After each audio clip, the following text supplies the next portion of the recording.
Hello guys, welcome back to another episode here on European Confessions. There is a message that I want to share with you guys, and this message, it comes from a message that I received. Then I had to ask one of our admins to give us a translation. The message reads like this. Hello my brother, how are you? Can you please post my story as anonymous? I have my own confession that I want to make. I want to confess that I slept with my father-in-law. The reason why I ended up sleeping with my father-in-law, it was because I had found out that my husband was a man who could not make a woman fall pregnant. And now it seems as if all of those shocking revelations are about to come out into the open. As hard as it is to believe, this is what I did. I slept with my father-in-law after my husband's family were trying to force my husband to marry a second wife. So I was left with no choice but to sleep with his father, even though I had another man that I was dating. But in the end, me and that guy that I was dating, we then decided that it was far much better for me to sleep with my husband's father. At least when I give birth for his father, it will be the same blood. This is my story in detail. My story started in 2014.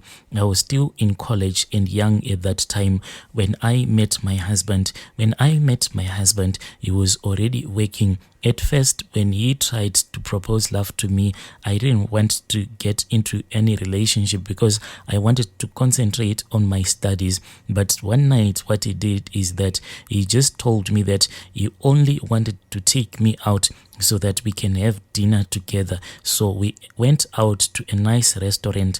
After we had eaten the food, I told him that he should take me to the place where I was staying with my other college mates. Then he said it is fine. When I got into his car, he then locked his car and he started to drive towards his place. He said he's not going to do anything to me. He just wanted to show me his place. Fine, we got to his place, and once we were there, he then parked the car inside the yard, and it was an electric gate, so I could not open that gate. I tried to fight with him, but he then grabbed me and he told me that he loved me so much, so he dragged me indoors. Even though I had tried refusing. On the first night that we slept together, he said that he was not going to touch me until I was ready. That is how I dropped out of college, because that guy locked me up, I don't know for how many days, until I fell in love with him, because he was really treating me so nicely.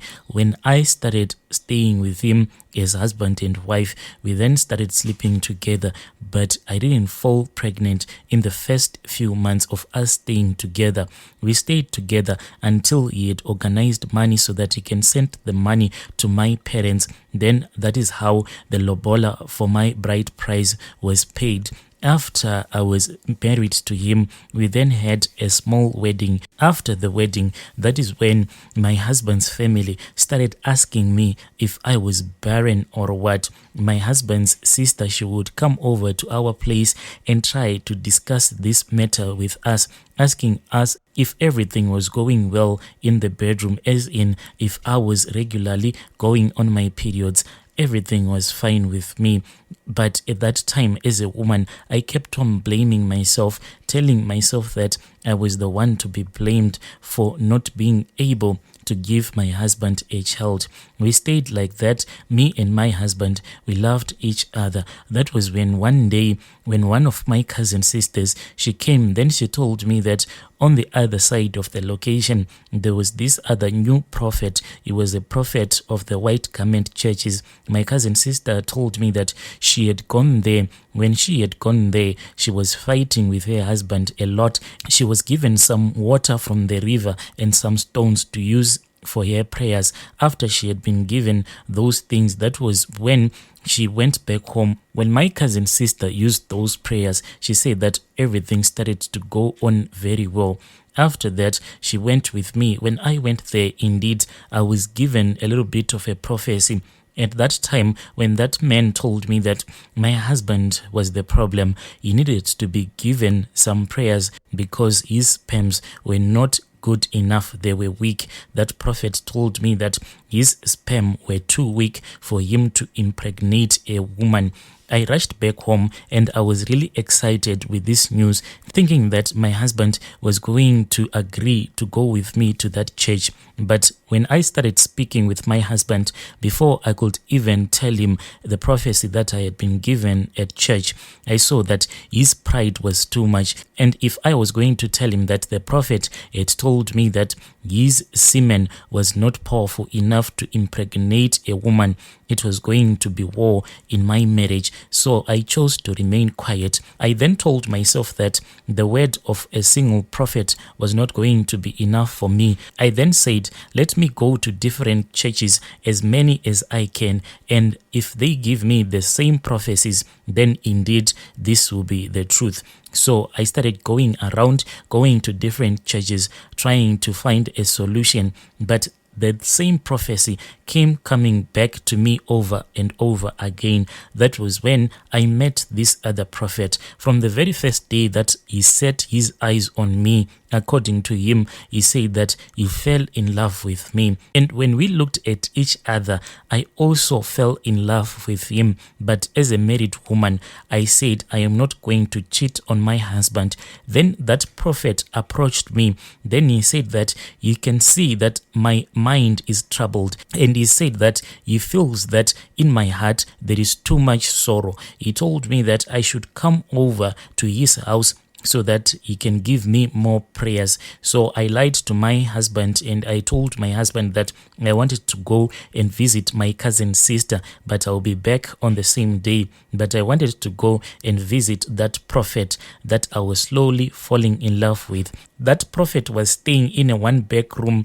When I entered into that room which he was renting, I just felt that there was just something between us. The connection was too much, because as he was praying for me, he was holding my shoulders. I felt as if electricity had hit my body from my shoulders going down to my toes. That was when I lost control. He told me that I had to stand up on my feet because he had to pray for me. From that day, that was when I started sleeping with that prophet.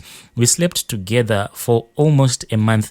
Then he then gave me some water that I was supposed to drink. He said, I don't want to impregnate you, because if I impregnate you, what is the whole community going to say? So he said the holy water was going to stop me from falling pregnant for him. He then said that since my husband was someone who didn't believe in prophets and he didn't want any assistance from prophets, that man then told me that we had to stop this sexual relationship that had developed between the both of us since he was a married man. He then told me that he was going to give me some prayers.